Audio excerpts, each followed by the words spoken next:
Tầm nay tầm sao mà best buy. Ôi, toàn bị lời về tình yêu mà sầm rỡ sạ.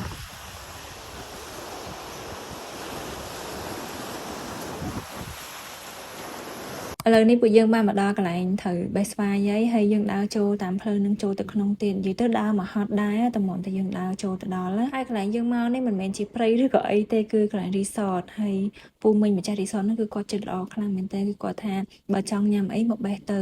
ហើយកន្លែងគាត់ពេលដែលខ្ញុំដើរចូលទៅគឺសិតតែដូងគឺច្រើនខ្លាំងណាស់ហើយជាមួយនឹងស្វាយវិញគឺទុំជ្រុះចោលហ្មងហើយអញ្ចឹងឥឡូវពួកខ្ញុំដើរចូលមកដល់ហើយដើររកពូមិញនៅខាងក្រោយប៉ុន្តែនេះឃើញទេសភាពស្អាតខ្លាំងមែនតើហ្មងពួកខ្ញុំអត់តមានអ្នកគេដែរធ្លាប់ចូលដល់ខាងក្នុងហ្នឹងឯងអញ្ចឹងម្នាក់គឺថាថេកអរខ្លាំងមែនតើតែម្ដងអញ្ចឹងនាំគ្នាដើរលេងមកអស់ចិត្តអស់ចង់សិនហើយបើនិយាយថាអូនទឺយើងនេះវិញមកដល់គឺលោតទឹកប្រោកតែម្ដងហើយអាពេលពួកខ្ញុំពងតបេះស្វាយអីហ្នឹងគឺវាមករត់មកមួយទឹកម្ដងទីពួកខ្ញុំហៅឡើងពេញហ្នឹងនិយាយទៅពេលដែលយើងមកកន្លែងយឺតវិញហ្នឹងក៏ដោយសារតែអូនទឺហ្នឹងដែរនេះបងប្អូនឃើញហើយពេលមកដល់គឺមកលំហែអារម្មណ៍យ៉ាងរំភើយនិយាយតែមានខ្វល់អីទេគឺ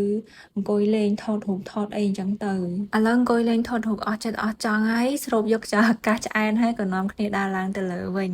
ទៅរកមើលបេះស្វាយអញ្ចឹងណាហើយមើលតាមផ្លូវនៅក្នុងកន្លែងរីសតគាត់វិញសិតតែដើមផ្កាហើយឡើងក្អូបពេញហ្នឹងហ្មងហើយពួកខ្ញុំរកពូមិញអត់ឃើញទេដោយសារតែគាត់ទៅកន្លែងមួយទៀតអញ្ចឹងណាក៏នាំគ្នាដើរទៅបេះស្វាយហ្មងទៅនេះដូចបងប្អូនឃើញគឺស្វាយជ្រុះឡើងពេញដីហ្មងមានអ្នកញ៉ាំទេអញ្ចឹងមិនប្រកបប្រាប់ថាឲ្យពួកខ្ញុំទៅបេះញ៉ាំទៅអញ្ចឹងណាហើយនាំគ្នាទៅនឹងថាបេះតែមួយពីរទេប៉ុន្តែជាក់ស្ដែងគឺមិនមួយពីរបងប្អូនអរគ្នាចាំស្ដាប់ពួកខ្ញុំទាំងអស់គ្នា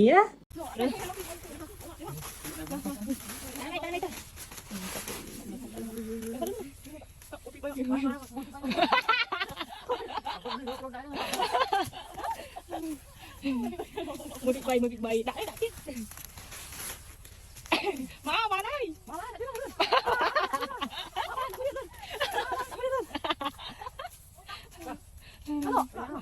នេះហើយពាក្យថាបេះតែពី3បានហើយប៉ុន្តែមិនមែនទេចាក់ស្ដែងគឺមានម្នាក់លី